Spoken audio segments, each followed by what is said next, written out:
So good to be with you right here on the India Development Debate, the first edition. I'm Supriya Shrinate, and coming up at 9:30 p.m. is the second edition of the India Development Debate, where we are going to discuss the Rafale deal as well. Let's take it across to demonetisation then. Prime Minister Modi's note ban gamble may have failed to meet its main objective of flushing out black money from the system, because data released by the Reserve Bank of India in its annual report shows that 99.3% of the currency in circulation of 15.31 lakh crore rupees came back into the system post demonetisation. Not just that, the demo drive made the country poorer by 2.25 lakh crore rupees, shaving off nearly 1.5 percentage point of the GDP. The central bank's revelation has kicked up a political storm. Former Finance Minister P Chidambaram asserts that Modi government is squarely responsible for the loss to the exchequer, not to mention about the loss of several lives. The government, however, continues to defend note ban, with the DEA Secretary Subhash Garg stating that demo helped in curbing the fake currency menace. The hits and misses of note ban against the light of the RBI data is a big topic of discussion and debate right here on the India Development Debate tonight. Joining us on the show, representing the BJP, is Syed Zafar Islam. Sanjay Jha represents the Congress party here. I've also got Abhay Aima, country head, private banking, HDFC Bank, and Mohan Guruswamy, visiting professor, Administrative Staff, College of India. Thank you each one of you for being with us, and I think it's only fair that I begin with you on this leg of the India Development Debate. Syed Zafar Islam, 99.3% of all demonetized currency is back with the RBI. Just to put it in perspective, 15.41 lakh crore was demonetized, 15.32 lakh crore came back. Is it safe to call this a disaster? What did it accrue? And if I may just break into Hindi, khoda pahad, nikla chuha.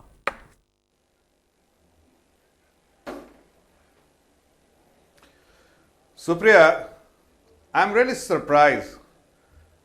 But what people were expecting, everyone expecting in the government to come back, all the money should come back to the system, the banking system, because these were in circulation but not part of the banking system, and these were cash being used by the people who are holding black marketeering, people who are dealing in cash, people who are doing running parallel economy, and they were part of parallel economy.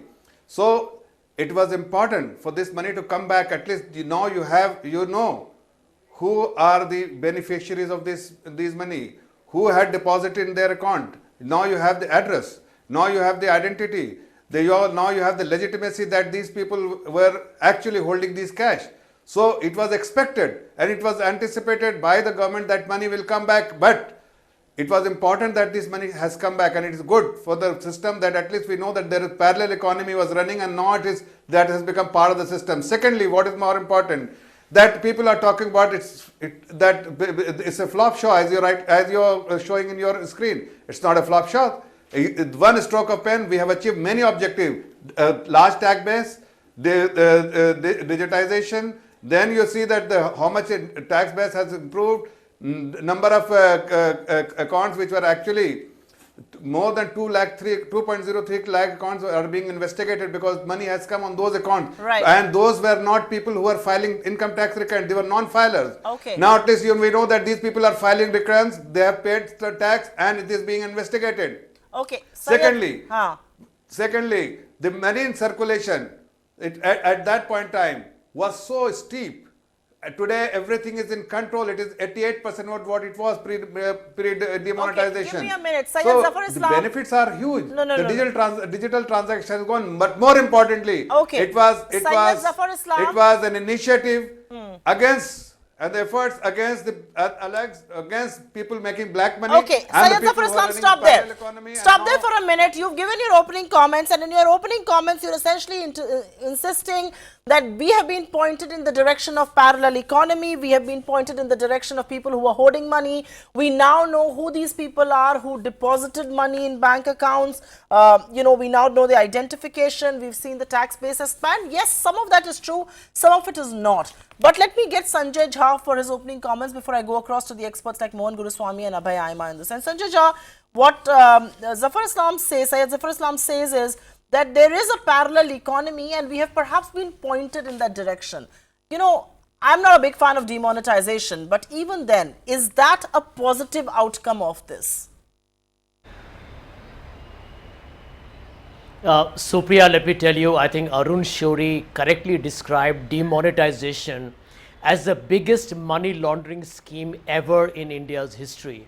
I'll give you one example. We pointed out to Narendra Modi when he made that big melodramatic pitch at 8 o'clock in the night on November 8th, 2016, that the maximum cash that people have kept, and this was data coming out of income tax raids on people, is around 6%.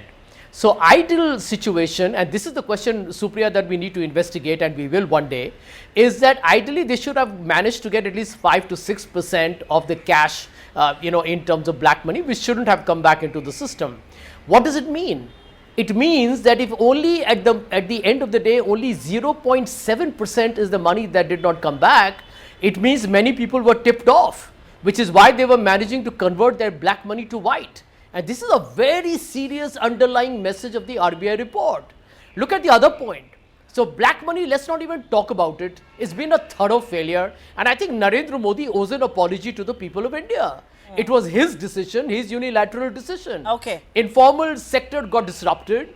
There is no sign of black money at all. Supriya, Nobody is investigating the Panama wait. Papers.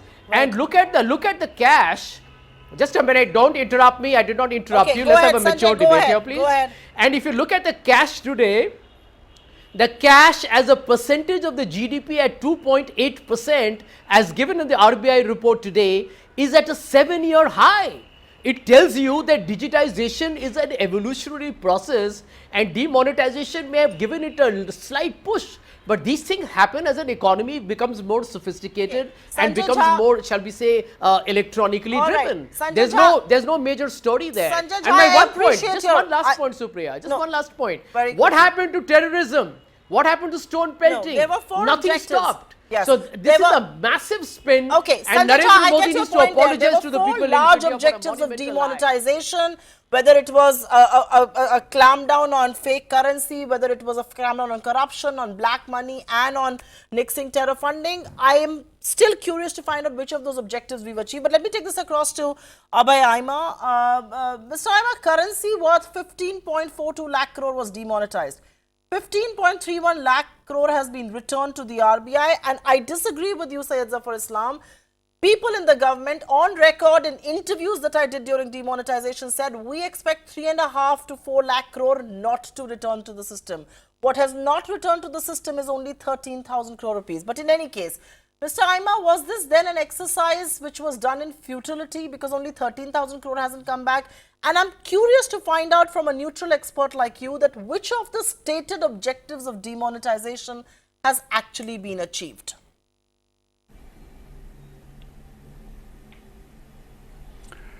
See, I don't know if you're referring to black money. I think the definition itself is wrong. I think if someone is referring to money in cash as being black and money in the bank being white, I'm afraid his economic sense or the knowledge of basic economics is very low.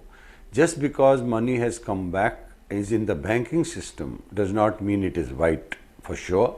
And just because you have got cash lying at home doesn't mean it's black for sure. What defines black money and white money is accounted money and not accounted money. So to that extent, to call it a disaster in terms of the black money not being able to unearth just because it is in the banking system, I think is, to say the most complimentary thing I can say, lack of basic economics. Yes, the expectation, even I expected about the money that will get wiped out of the system would be, over a 1 lakh crores, which has not happened.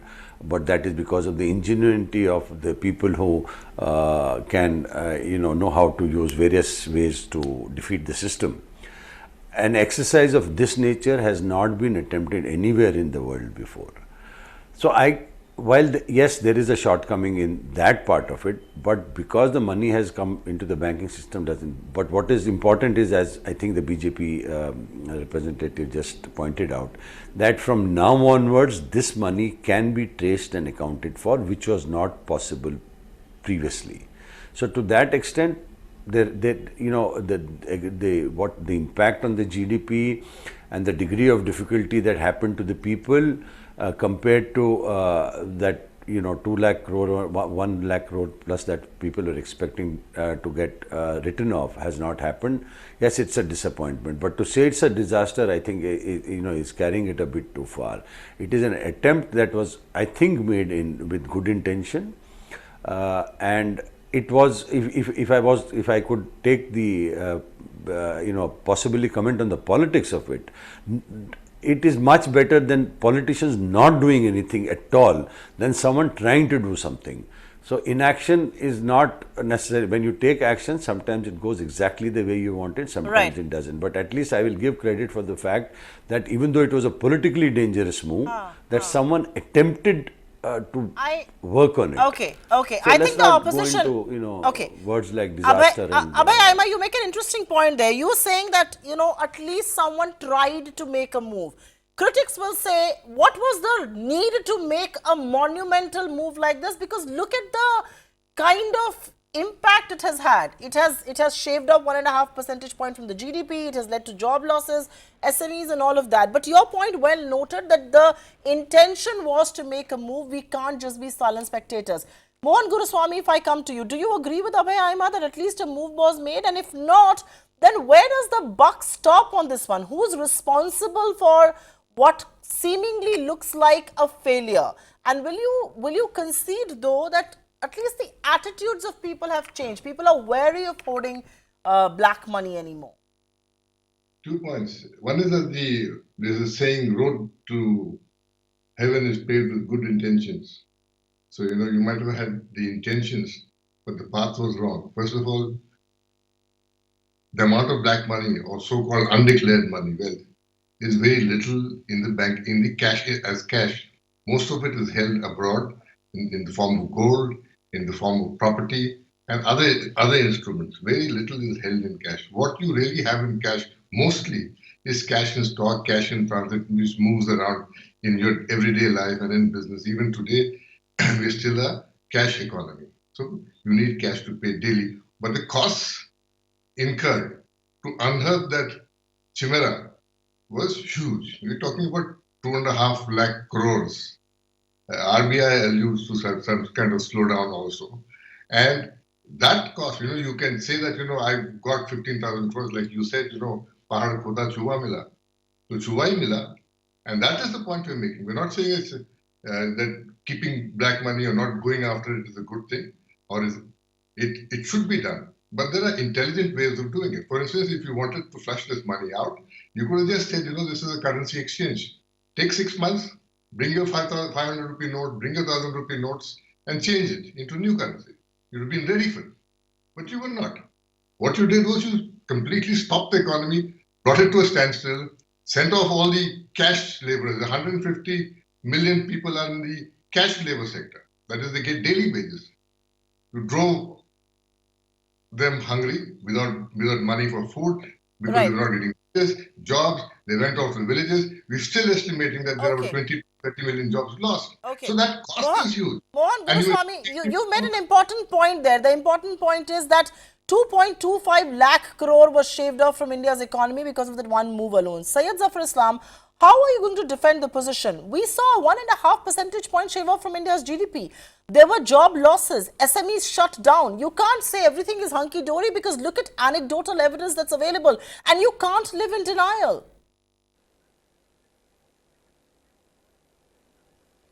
Well, where is the question of denial? It's a structural reform. It's a measure which government had to take, and we needed a political will, as some of your panelists had pointed out. And the government of India and the Honorable Prime Minister had demonstrated that will to fight against corruption and black money. It's something which was important and warranted, and he has taken that initiative. Let me ask you that. Let me ask you. No, I have a question. Does political will happen at the cost of 100 lives that were lost during demonetization? Is that political will, or is this political harakiri of a kind? Let me complete. You're not Supriya, allow me to complete, please. You didn't interrupt others, but you're interrupting me earlier also and now also. Allow me to complete, please. All I'm saying, for you, it is for others. And on the panels like Sanjay, that it is not important that how many shell companies there which have been identified and struck off from the ROC, more than 3 lakh companies which was operating, and these were all operating through for Hawala transaction and illegal transaction. This is important. It's an important and landmark initiative by the government of India. Secondly, the number of non-filers of income tax returns, they are now forced to file because the money trail now we have, and they have deposited the money in the bank. So as rightly pointed out by Mr. Abhay Ahmed, that money in the bank, at least now we know that who the identity of the people, and they will have to prove that yes, they are from the right sources. And now at least based on the investigation, whatever the liability is there, they will have to pay to the income tax department. And secondly, the taxpayers, the overall tax collection was more than 18% from the last year. That itself is purely because of the initiative taken through demonetization scheme. Okay. And also the informal economy has slowly becoming part of formal economy. So the parallel economy which was running. So let me take your we had point put a full forward. stop to the Syed parallel Zafar is now economy. getting That is repetitive something there. people were No, talking give me about, a minute. and the Honorable Prime Minister has taken Okay, initiative okay, to just address give me a that minute. concern.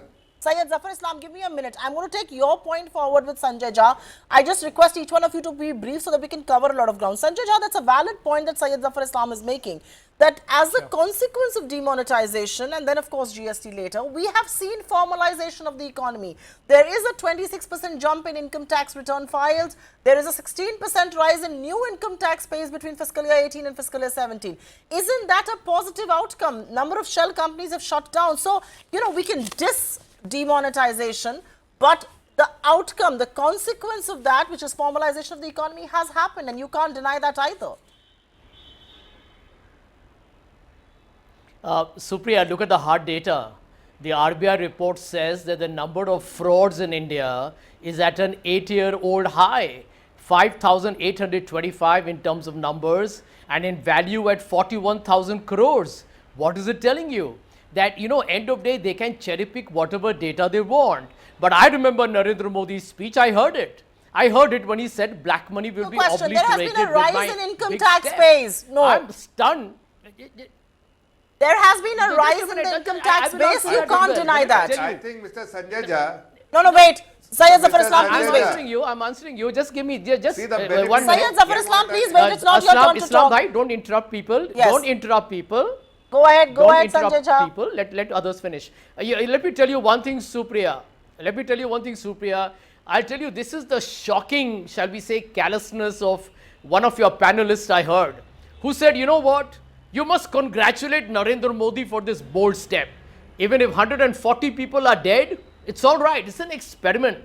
India loses 1.5% of GDP, 2,25,000 crores. Narendra Modi has a right to do it. I mean, I haven't heard something more outrageous from anybody in a long, long time. And your panelist believes, by the way, including the BJP, that shell companies' money could be here, which will be investigated. Let me tell you, there are many bankers, and I have also been a banker, having worked in quite a few of the best ones in the world.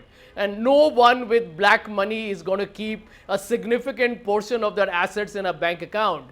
And let me tell you the other part. If, by the way, there is even a grain of truth in this shell company's argument, they will go through tribunals, and that might take donkey's years. By which time, as I say, Lord Keynes said, we will all be dead. Okay. So let us not fall for this absolute, what I call as outrageous nonsense. The truth of the matter, Supriya, is very straightforward. Digitization, today, you know the numbers? The number of digital payments is actually today lower than what it used to be you before did not answer my question. I have to move on. That is sorry. the reality. Okay, you know, Whether in Sanjay, I value have or to volume. move on. I'm going to go to Abhay Aima. And Mr. Aima, there's an interesting statistic that came. I don't want this to be a partisan debate, so please bear with me. But Mr. Aima, coming to you, there is an interesting statistic. India's currency to GDP ratio has moved up to 10.9% in fiscal year 18, returning to being amongst the highest level of currency usage in peer emerging market economy and advanced economy. What explains that? I mean, digitization should have galloped a lot more than it did. What happened? What went wrong?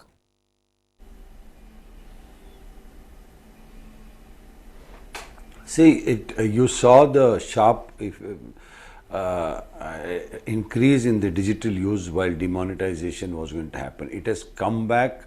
it is still higher about 20 to 25% than it was, but it's not at the same level it was during the demonetization time. These things, you know, what if you have an habit, India has been a cash economy since the time of its existence. These habits don't change overnight. It takes, and please do not look at results. I mean, I can understand the politicians talking rubbish. I mean, that, you know, that is their job to do, and try and not talk which is not sensible at all. But if you are having an economic debate, then look at basics. I mean, if the GDP has gone down by 1%, okay, how come your tax, GDP is a correlation of the tax, right? You can't have people not making profits and higher tax. The GDP has gone down by 1%, the tax has gone up by 18%. You know, just put 2 and 2 together, you will realize that, like I said, okay, you can oppose for the sake. And I'm not saying that, yes, it was not, I didn't say I'm congratulating, like some foolish fellow was saying on the panel, that I'm congratulating Narendra Modi for 100 people dying. No, let's keep I mean, let's keep this I don't decent. know where he heard Let's that. Keep it parliamentary. But what I'm saying is that the political will. No. Just let's yeah, exactly. So let's not Stop get into, let's making talk an idiotic economics and statement. let's No, not, you know, try one and tell second. me you're a Yeah, banker. Gentlemen, let's not get into tu stop. here. So listen, 1 second. try and be neutral. No. Don't try and take a political position. Okay, let's not speak like a neutral. Then don't try and take a political let's position. Let's not You'll get partisan a here. political Please, response. gentlemen, let's maintain some decorum. This is not going to go anywhere if you're going to make it partisan, if you're going to take pot shots at each other. Let's be aware of the parliamentary language that we need to use. I have just last 1.5 minutes on the show, and I'll go across to Mohan Guruswamy. And Mohan Guruswamy, away from all of this, I think the basic question that people want to ask is that now that the official figure is out by the RBI, will we see the Parliamentary Standing Committee on Finance finally submit its report on demonetization, one that seems to be buried thanks to both sides of the political spectrum? I doubt it. Because the BJP will boycott it, BJP will not allow it to be tabled, and the information won't be allowed to be discussed. So because it's embarrassing, it's just before elections, you know, because 2 years before elections, maybe, but not now. It's not going to happen. But the important thing is that all this talk about, you know, new number of new returns, that growth trend has been the same. It even actually, the year of demonetization actually came down, the growth came down, you know. So taxes collected up because GDP is going up. And there was better collection, but that does not mean new accounts came up. So, you know, a lot of the expectations are hyped and a lot of the negatives are also hyped. But we have to relate it to the cost. What did it cost us? If you sunk 2.5 lakh crores and then, you know, you got 10 lakh crores out of it, one could say it's good business. But if you didn't get it, you haven't got any new additional taxes because of this, then what is the point? Okay. And it's in a year and a half since all the money has gone back in, and you haven't been able to serve notices, you haven't been able to reconcile accounts. Why? All right. Okay. On that note, thank you very much, Abhay Aima, Mohan Guruswamy, Syed Zafar Islam and Sanjay Jha for joining us as we discuss and debate demonetization. It is always going to be a very, very politically sensitive issue, even though it's an economic subject, because there was a lot of politics that went behind demonetization and one that followed it. As far as the RBI is concerned, after a gap of nearly 2 years, the RBI has been able to put a number to demonetization and has said that of the 15.42 lakh crore that was demonetized, 15.31 lakh crore has made its way back into the central bank. So only 13,000 crore rupees have been demonetized. This does give fresh ammunition to the opposition, and the ruling benches perhaps have to answer what were the big benefits that came out of this. Thanks for being with us on this edition of the India Development Debate. We take a quick breather and we come back with the big debate on Rafale all over again.